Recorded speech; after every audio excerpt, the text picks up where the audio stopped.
Assalamualaikum warahmatullahi wabarakatuh. Di video ini saya akan lanjutkan, masih tentang desain RATB. Nah, untuk video yang kedua ini saya akan lebih membahas pada contoh-contoh soal terkait dengan desain reaktor alir tangki berpengaduk. Nah, jadi di sini ada 2 contoh soal.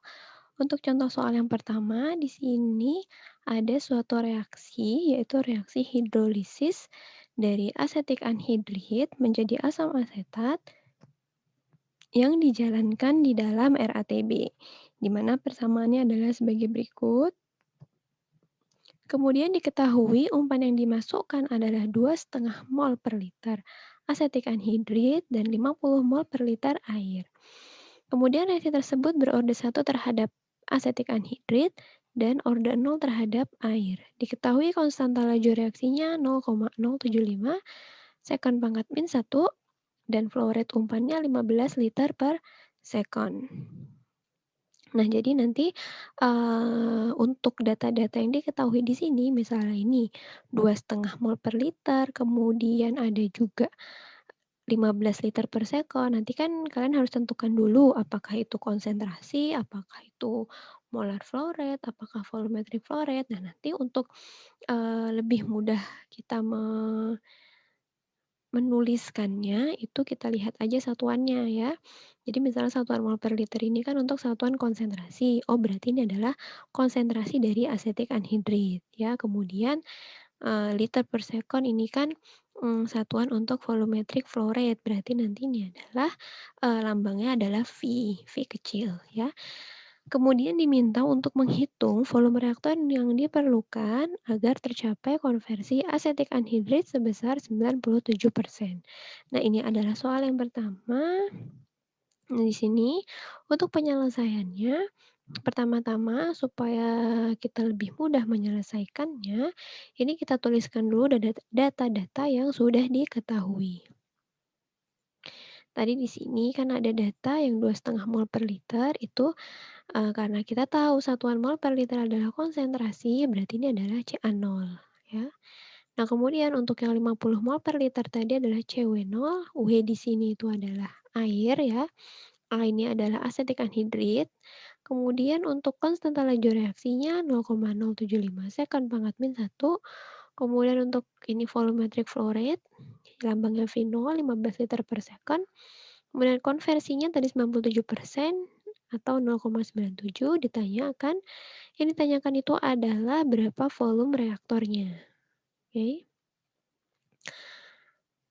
Kemudian, nah di sini di sebelah kanan ini sedikit, gambar sederhana, untuk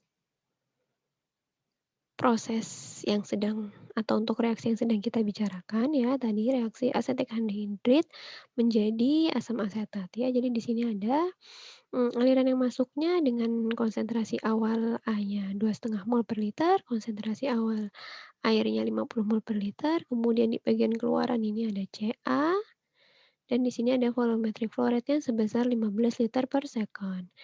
Kemudian di sini saya tuliskan kembali untuk reaksinya, berdasarkan soal yang tadi ya. Di sini ada asetik anhidrid, koefisien stoikiometrinya 1, kemudian ada air, koefisien stoikiometrinya juga 1, menjadi, asam asetat tadi ya. Asam asetat koefisien stoikiometrinya 2. Nah, di sini asam asetatnya saya lambangkan dengan P atau produk ya, berarti di sini 2P. Nah, kemudian tadi di soal disebutkan bahwa reaksi tersebut berorde 1 terhadap asetik anhidrid dan orde 0 terhadap air. Berarti kita tahu, persamaan laju reaksinya minus Ra sama dengan K dikalikan Ca.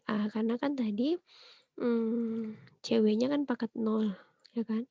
Berorde 0 terhadap air, makanya ini kan sama dengan 1. Maka dari itu persamaan laju reaksinya adalah ini, minus Ra sama dengan K dikalikan dengan Ca. Nah, selanjutnya kita diminta untuk menghitung, besarnya volume reaktor yang diperlukan agar tercapai konversi 0,97 ini. Nah, tadi di video yang pertama atau di materi sebelumnya, kita sudah belajar menyusun neraca massa sampai akhirnya kita dapatkan persamaan untuk menentukan volume RATB. Ya, di mana persamaannya adalah ini V sama dengan FA0 kali XA per minus RA. Oke. Nah, dari sini kita nanti tinggal masukkan aja data-data yang sudah diketahui. Tapi kita perlu tahu dulu berapa besarnya FA0 ya dan juga besarnya minus RA. Jadi di sini kita hitung dulu satu-satu. Jadi pertama-tama ini kita hitung dulu FA0 dan juga CA-nya.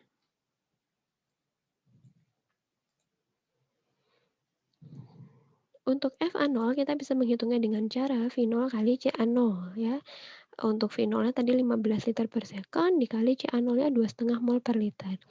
Maka dari itu kita dapatkan FA0-nya sebesar 37,5 mol per second. Nah, sementara itu untuk menentukan konsentrasi akhir dari asetik anhidrit, kita bisa menghitungnya menggunakan persamaan ini. Karena kan ini reaksinya adalah reaksi fase cair ya, jadi kita mau menentukan CA-nya bisa dari sini. Langsung CA sama dengan CA0 kali 1 minus XA, ya. Di sini tadi kita ketahui CA0-nya sebesar 2,5 mol per liter, dikali 1 minus XA. XA-nya itu adalah 0,97. Dari situ kita dapatkan bahwa CA-nya adalah 0,075 mol per liter. Nah, kita sudah mendapatkan nilai FA0 dan juga CA, ya. Kemudian kita masukkan ke dalam persamaan ini, untuk menghitung volumenya. Volumenya sama dengan FA0 kali XA per minus RA, ya. Untuk RA-nya di sini jangan lupa tadi kan persamaannya adalah K dikalikan dengan CA. Kemudian dari sini kita tinggal masukkan aja. FA0-nya adalah 37,5, kemudian XA-nya 0,97, K-nya adalah 0,075 1 per second, CA-nya adalah 0,075 mol per liter. Nah, dari sini langsung kita dapatkan hasilnya adalah 6.467 liter. Nah, jadi ini adalah salah satu contoh gimana kita menggunakan persamaan yang udah kita susun dari neraca massa untuk menentukan volume reaktor agar tercapai konversi yang diinginkan.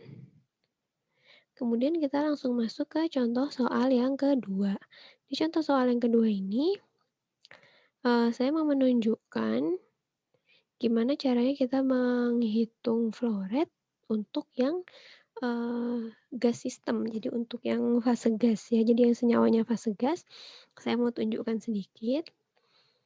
Di sini ada gas yang mengandung gas A, dia murni ya, pada 830 kPa masuk ke dalam reaktor dengan laju alir volumetriknya 2 desimeter kubik per second. Ini suhu awalnya 500 Kelvin, kemudian diminta untuk menghitung konsentrasi A yang masuk atau CA0 dan juga molar flow rate yang masuk atau FA0. Jadi mungkin di sini saya tandai dulu. Ini itu adalah P0-nya. Kemudian ini V0. Nah, ini T0. Kemudian diminta untuk menghitung CA0 dan FA0. Tadi sudah saya sampaikan di video yang pertama bahwa CA0 itu sama dengan PA0 per R kali T0. Di mana untuk PA0 ini adalah perkalian dari fraksi A-nya dikalikan dengan tekanan totalnya, ya. Dan di sini sudah dituliskan juga untuk tekanan totalnya 830 kPa. Nah, kemudian untuk fraksi A-nya, karena kan di sini dikatakan bahwa gas of pure A ya, jadi A-nya murni, maka fraksinya adalah 1. Kemudian di sini initial temperaturnya atau temperatur awalnya 500 Kelvin yang ini. Dan untuk nilai R-nya kita gunakan 8,314 desimeter kubik kPa per mol Kelvin. Kemudian dari sini, dari data-data ini kita tinggal masukkan aja ke persamaan yang ini. YA0 sama dengan 1, P0-nya 830 kPa, ini adalah R-nya dan kali T0. Maka hasilnya untuk CA0 adalah 0,2 mol per desimeter kubik. Nah, untuk FA0-nya ini sama, FA0 sama dengan CA0 kali V0. CA0-nya tadi 0,2 mol per desimeter kubik, V0-nya ada di soal yang ini, ya. V0-nya itu adalah 2 desimeter kubik per sekon, maka kita dapatkan FA0-nya adalah 0,4 mol per sekon. Nah, jadi itu sedikit saya tunjukkan gimana caranya kita menggunakan persamaan gas ideal untuk menghitung konsentrasi gas dan juga molar flow rate-nya.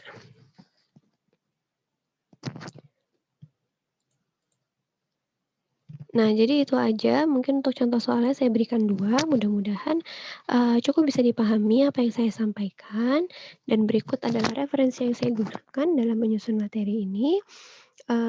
Sekian dari saya, kurang lebihnya mohon maaf. Wassalamualaikum warahmatullahi wabarakatuh.